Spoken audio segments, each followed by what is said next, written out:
Hello.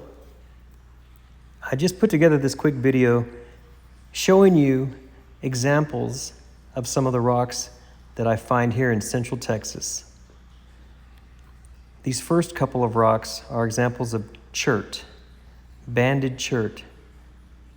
This is a very common rock here in this area, and there's a tremendous variety of designs, so to speak. Lots of different swirly patterns. These take a great shine. They're hard stones, at least a 7 on the Mohs scale. And again, very common. Here's an example of petrified wood. Again, very common in Central Texas. This one has amazing color in it. Normally, I don't see that much color, so this one was a nice find. Here's an example of what I call Central Texas agate. Again, these are very common, especially along the river banks, and they take a great shine. They have wonderful contrasting colors and patterns in them.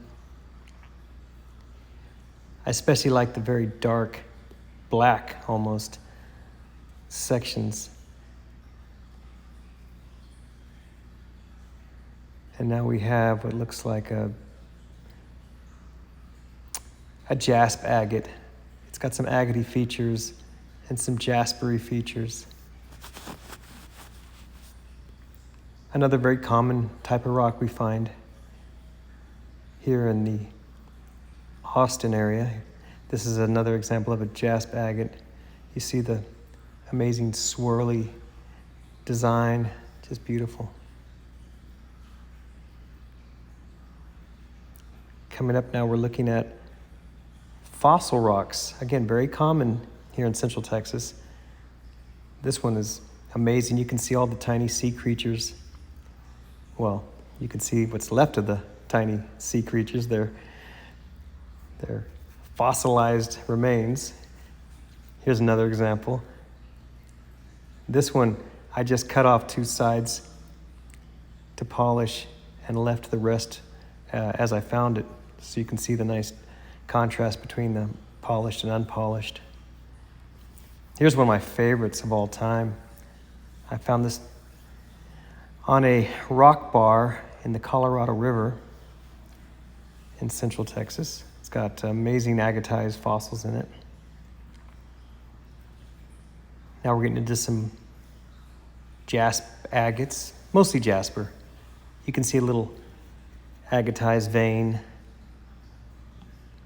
Again, a common stone, and it takes a great shine. I love finding these. This one may be my all-time favorite. I'm not 100% sure what it is. It looks like it's jasper with maybe hematite, but whatever that silver material is, that mineral takes a mirror-like shine. It's just beautiful. Here's a chert nodule I found out in a field, but I noticed there was some quartz on it. I got home and put a curved polish on it and realized it's citrine. At least I think it's citrine. It's the color of citrine. Here's a septarian nodule. These we find around here as well. So you can see the outside is not so much to look at. You can tell something's going on. You cut them open. And although it doesn't take a great polish, it's very interesting to see how things form. Another example of a septarian nodule. Again, I found these right along the Colorado River. Next up, we've got what looks like this will be a Texas agate. I call it a Texas agate. It's just an agate, found here in Texas. Anyway, I have a few of these I just sliced open and put a polish on it. I believe I used a vibratory tumbler to polish these. Here's another example. This one has lots of detail to it. Sometimes I find these, then I slab and cab them, make some beautiful cabochons. This last one was a an amazing find, in my opinion. I saw this thing and I said, that looks interesting. I cut the face off of it, and lo and behold, had some amazing detail on the inside. One of my favorites.